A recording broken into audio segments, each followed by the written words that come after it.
Hi, and welcome to Xenspace. Thank you for joining me. The topic for this video is the evolution of religion from the very beginning, the origins, up until the point where we have sort of the first modern type of religion, first world religion appearing. A world religion is one which is sort of open to everybody. Anybody can join such a religion. So when did religion begin? This is a very hard question to answer. What is religion in this context, and how can you recognise it from the material remains, from the archaeological record, what survived from the past up to the present? So the early evidence we have for something which might be considered religious is burial of the dead, which dates back hundreds of thousands of years. So before our own species, Homo sapiens, evolved, our prior ancestors such as Homo erectus, possibly even further back than that, were burying the dead on occasions. It doesn't seem to have been always particularly a widespread practice, but there is evidence certainly that this was done on occasion. So why did they do this? Why would this be considered religious? I mean, couldn't there be a practical reason for it? Are they perhaps they're trying to avoid predators? The smell of the dead body could attract predators in, so you bury them underneath the ground so predators can't smell them.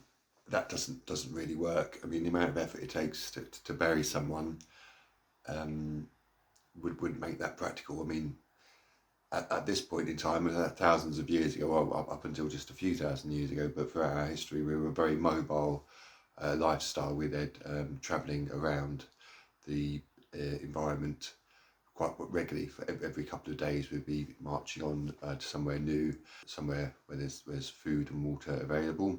So why go to the effort of burying someone to stop predators coming along when you really can just leave them, just carry on going? So the practical idea doesn't really hold water. So this suggests that there's something more than sort of survival means going on there, and the possibility of an afterlife, that there's some continuation of something beyond death. And that's more or less all we have until art emerges, which was hundreds of thousands of years after our own species, Homo sapiens, evolved, according to most recent studies, around about 300,000 years ago. And it's not until 50,000 years ago or so, or even earlier than that we get any kind of artistic expression, or things like musical instruments, for example, flutes, carved stone figurines, and cave art. Of these things, cave art has the strongest connection to what we might be considered to call religious things going on. But again, this is something which is not potentially unique to humans. There's some evidence that Neanderthals might have been doing cave art and so on as well around about the same time. It's a bit odd, but that's the evidence we have. So cave art consists of both sort of pictorial images, like paintings of animals, as well as various shapes and symbols. A very common motif is a handprint, and they're occasionally with hundreds of these handprints in them. This art can be very striking and evocative, but what does it actually mean? What's the purpose behind its creation? Well, that's debatable. In God, A Human History of Religion, this book here, by Reza Aslan,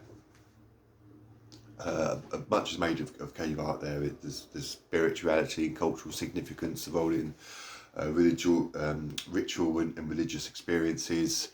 So they must have had some significance, especially given the effort put into their creation, and often their location within the cave. They're not sort of often right just inside the cave. You just walk in and have a look at them. They're right at the back. You have to crawl through little tunnels and stuff, leaving the light far behind, so in pitch blackness. And that's where they seem to prefer to make some of these images. So yeah, something's going on there, but what exactly, hard to tell. And there's many areas where there weren't any caves. What did people do who were living in somewhere where there weren't caves? What did they have something similar going on? We simply don't know.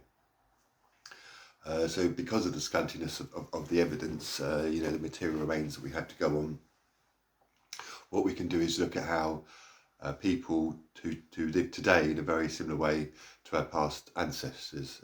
So we're looking at hunter-gatherer groups here, which, they can still be found throughout the world, here and there. Obviously, we have to be careful that inevitably there's almost certainly going to be contact with agricultural, industrial, or even colonial societies, which would have had an impact upon these groups. And we also have to be careful of, just simply saying, oh, these people are hunter-gatherers, all hunter-gatherers are the same, so these people, we can look at these people and say this is how our ancestors lived.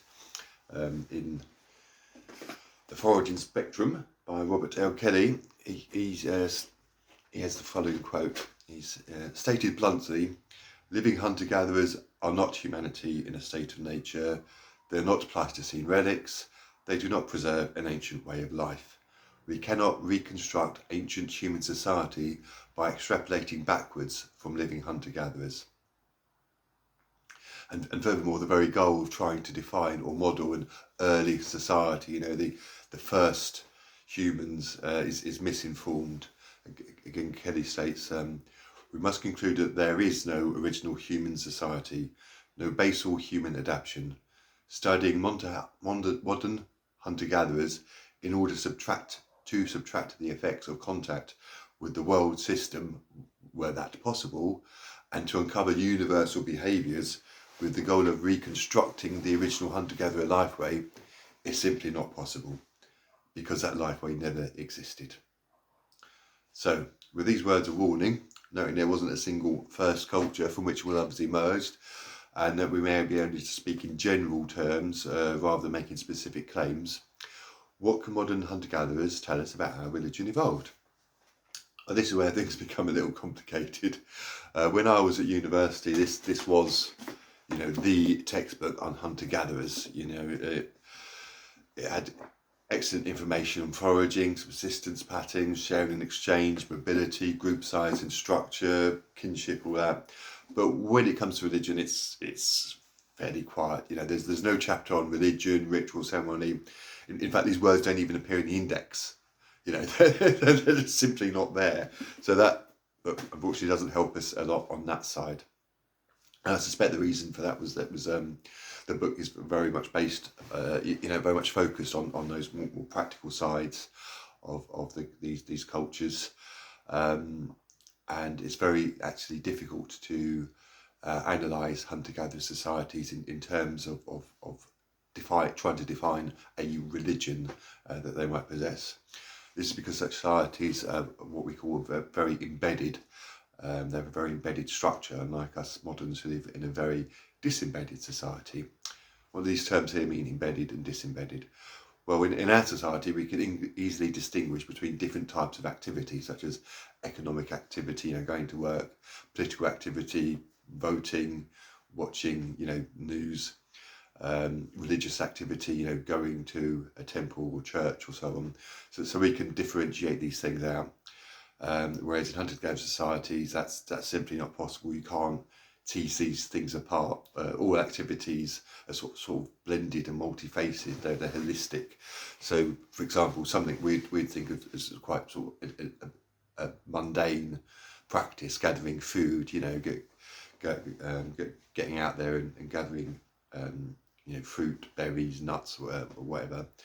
That would include ritualistic activity such as singing, certain gestures, or prayer type activity.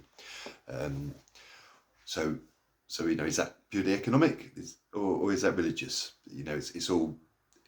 Everything's meshed into each other. So you can't really say what's religious and what isn't. You can't differentiate religion, supernature, spiritual from everyday activity. I mean, such cultures wouldn't even have a word for religion, so you couldn't even discuss this question with them. Everything's so joined together that there's nothing separate, so the word would have no function to them. I mean, even up until like the ancient Greeks, went on to create Western philosophy, they didn't have a concept of religion. You couldn't discuss religion with with the pre-classical Greek individual, because they wouldn't get it.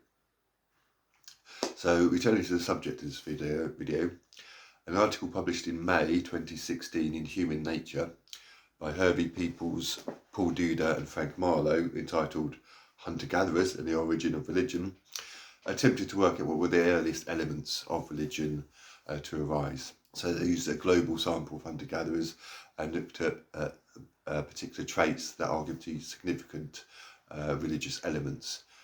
These traits were animism. Animism is the belief that everything sort of has a spirit, its own essence, own internal essence. It's not like not just living animals, but also rocks and mountains, as well as trees, the wind, whatever. So everything is imbued with its own sort of essence, its own spirit.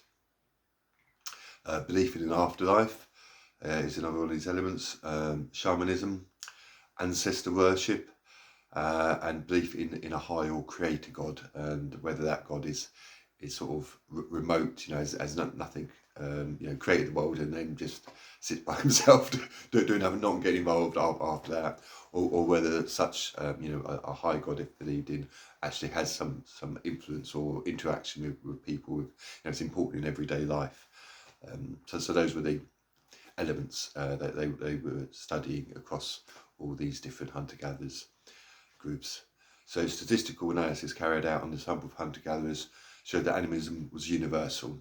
All hunter-gatherer groups known have this component, view the natural world as imbued with spirits. So it's very likely most ancient ancestors shared this belief, even going back to previous species like Homo erectus and so on. It's even been argued that animism isn't a belief sort of such, but rather it's a feature of human mentality, a byproduct of cognitive processes that enable social intelligence, among other capabilities.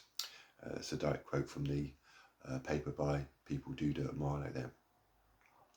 So belief in an afterlife and shamanism were present in the majority of hunter-gatherer groups, studied some 79%.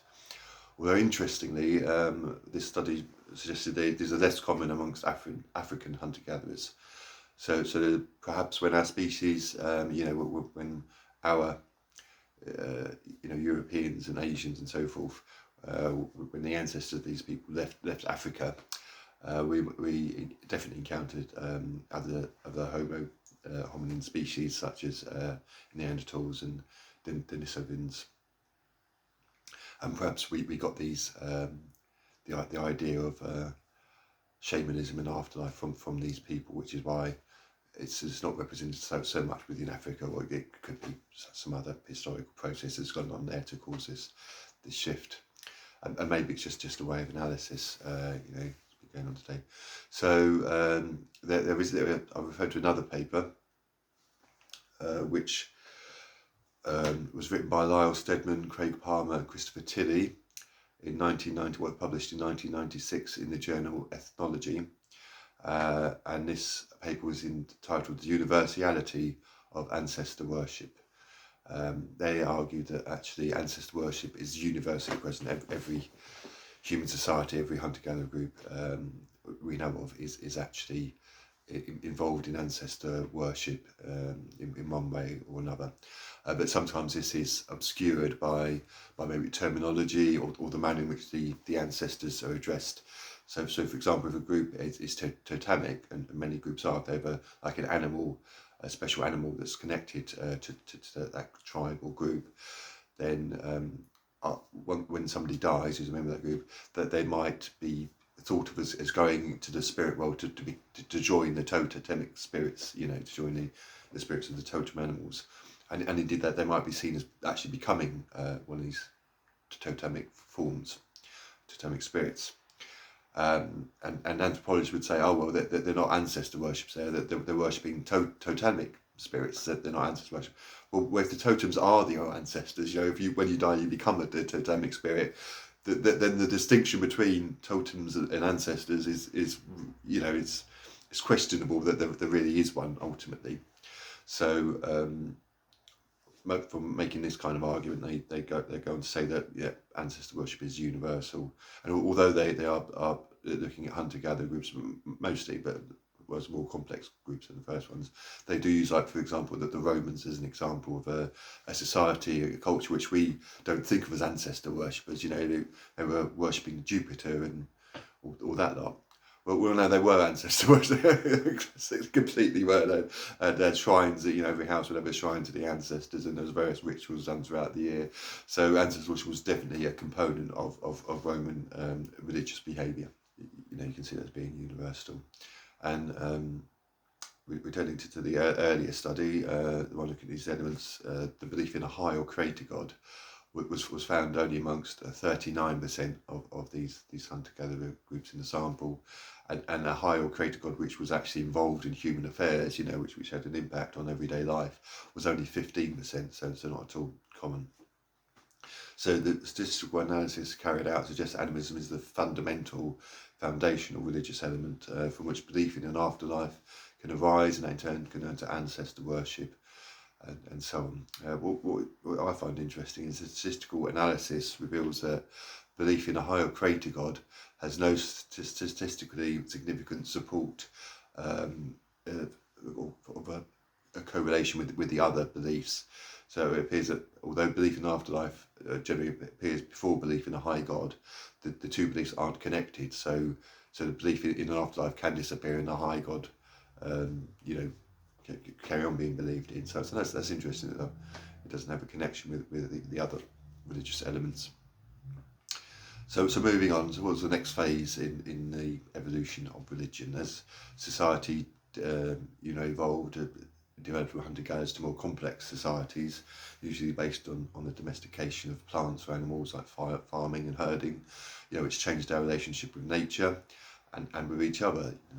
This subject, the transition from small, highly mobile, egalitarian bands to large, sedentary, hierarchical, tribal societies is one I'm particularly interested in. So I'll do a full video about that another time. And in terms of religion, changing from a simple hunter-gatherer way of life, and here the word simple is being used in a technical way. It refers to groups that are small, egalitarian, do not store food, and spend most of their time travelling, highly mobile. So they travel from place to place where food, water and shelter are available. Now, changing from that to a complex society, a non-simple hierarchical society, is a fundamental shift. No more were we sort of a part of nature, where we're at home in the wild, and that was where we lived. When we separate ourselves from nature, we started to see the wild as a frightening alien place full of malign forces. Now, this wasn't a sudden change. It took generations for a total shift to take place. So the change from one cultural form, social form, to another. And this was the beginning of the disembedding of culture, where the unity of our way of life began to disintegrate, with a complex tribal social structure where you have division of labour, storage of food, creation of architecture, production of all manner of goods from pottery to sculpture. Our way of life was completely transformed, and so was our conception of reality, of what was normal. I believe it was this that laid the groundwork for religion as we understand it today. This preceded the historical period, the period where written records, beginnings of history. At this time, most cultures that were written about when we do into history were polytheistic. They had a pantheon, a group of gods, each of which had a particular function or presided over a particular aspect of nature or social life. And these were highly anthropomorphic. They were very, very human. They had the same emotional responses, the same sort of vanity, greed, lust, ambition and arrogance that the humans whom they ruled over possessed. And they were worshipped accordingly. Religious practices in this type of culture are most aimed at satisfying mundane desires, such as victory in war, economic prosperity, a good marriage, an easy birth, a healthy baby, and also, ruin upon one's enemies, sort of curses and such were quite a common thing. So although there's much of what we'd associate with modern religion, like temples, priests, rituals, sacrifices, and all this and so on, there's yet a fantastic gulf between these types of religion and what we associate with the modern world religions. Judaism, Islam, Christianity, Sikhism, Buddhism, and so on. So although there may have been a whole class of priests and priestesses, for the laymen and lay women who made up the majority of society, religion was about the strength and power of the tribe, innate to the state, and the fulfilment of personal wishes.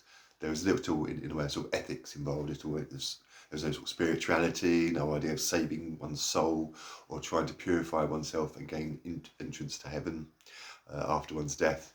I mean the ancient Greeks may have been an exception here.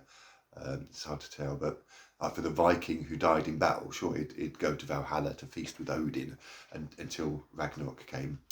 And a privileged few ancient Greeks may have ended up in Elysian fields rather than the dark, dismal vaults of Hades after they died. But there doesn't seem to be any ethical dimension to this outcome. It's sort of more a matter of luck, you know, to the Viking. If he died in battle, he went to Valhalla. If he didn't die in battle, he died of natural causes or an accident. Then it'd end up in a nasty place, a bleak, cheerless, sunless place, not particularly pleasant at all. Now that's not to say such visions of the afterlife were universally believed in. According to ancient sources, for example, the Celts believed in transmigration, going from one body to another, and this was not an uncommon alternative to belief in an afterlife, where you go to some other place and remain there for the rest of the time. In the East, particularly, reincarnation was a popular belief where you die and are reborn here on Earth rather than going somewhere else. And therefore religions which arise with these pre-existing beliefs, such as whereas in the West we generally we hope for heaven, we hope to be reborn in heaven after our death and live there for eternity. The religions where reincarnation is believed, is the idea of religion is to free you from constant rebirth, so that you can leave this veil of tears. This just endlessly repetitive birth, death, birth, suffering, aging, death, birth, suffering, for forever. Anyway, returning to the pantheonic religions, these were the norm for the ancient world, from Rome to India. Each with its own collection of gods and rituals, prayers and practices. And these were ethnic religions. In each, the gods were the gods of that particular people. They weren't universal. So the Celtic gods were the gods of the Celts. So only if you joined a Celtic tribe would you be invited to partake in their religion. These religions do not seek converts. That it wouldn't make sense at all. It's just not the way these religions worked. So although it's true that the Roman Empire did impose worship of their gods upon the people they conquered, because they were superstitious and thought if people throughout the empire didn't worship the Roman gods, then the empire would fall apart. But they never stopped people believing in their own gods. They didn't demand that. And in fact, what the Romans did is they tried to find connections between their gods and the gods of the people they were invading or whatever. So for example, in the hot springs at Bath in Britain was sacred to the Celtic goddess of healing called Sulis. When the Romans come along and found out about all this, they said, right, well, your goddess Sulis, she's the same as our goddess Minerva. Minerva is the Roman equivalent of the Greek Athena. And so in Roman Britain, the goddess became known as Sulis Minerva. So that's what the Romans did to make things connected. And moving on to the first world religion we know of, well, at least I know of, to break from ethnocentrism and adopt a religion based on ethics and a whole cosmology of good and evil, was created by Zarathustra, commonly known as Zoroastrian. That's his Greek version of his name, who lived about 3,000 years ago. So we're talking 1000 BC or BCE. Zarathustra was an Indo-Iranian, and the native religion of his people was a Vedic one, similar to the precursor to Hinduism in India. So his religion, Zoroastrianism, is also known as Mazdayasna, posited an uncreated, supreme, benevolent deity called Ahura Mazda, which means wise lord, and a destructive spirit, Angra Mainyu, later called Ahriman, who is the source of all evil. So Zoroastrianism directly inspired the Greco-Roman religion of Mithraism, which spread throughout the Roman Empire, and also had a profound impact on Judaism, Christianity and Islam, and may have also had a part in the development of Buddhism. So Zoroastrianism was the state religion of the Persian Empire from around 600 BCE to 650 CE or AD. And although it declined in influence after that, it did spread considerably and is still practiced today by something like 100,000 people around the world, according to Wikipedia. So Zarathustra thus ushered in what's been called the Axial Age, a period of history in the Old World which saw the development of many of these world religions not focused on a particular ethnic group, but addressed to the whole of humanity, as well as development of philosophy, which happened almost simultaneously in the Greek colonies and cities of Asia Minor and the Mediterranean, as well as at the same time in India and China, around the same time, very close to each other.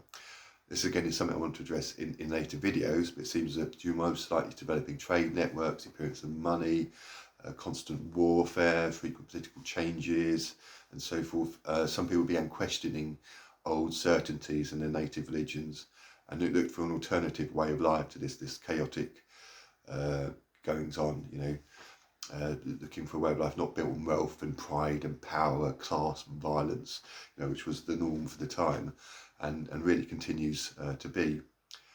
So it seems to be relevant to our present time to be looking into this area, despite claims that we are no longer living in a patriarchal colonial world. I'm not really convinced by these arguments. It seems that we live in a society which, despite all the changes we've gone through over the past just a couple of thousand years, we're still in a society which is basically very similar to the Roman one. In many details, including our conception of property.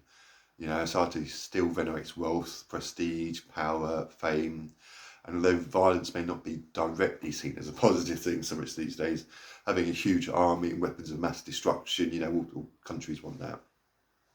So the ironic thing is, as I said, the original drive of those who founded the world religions was to reject these things.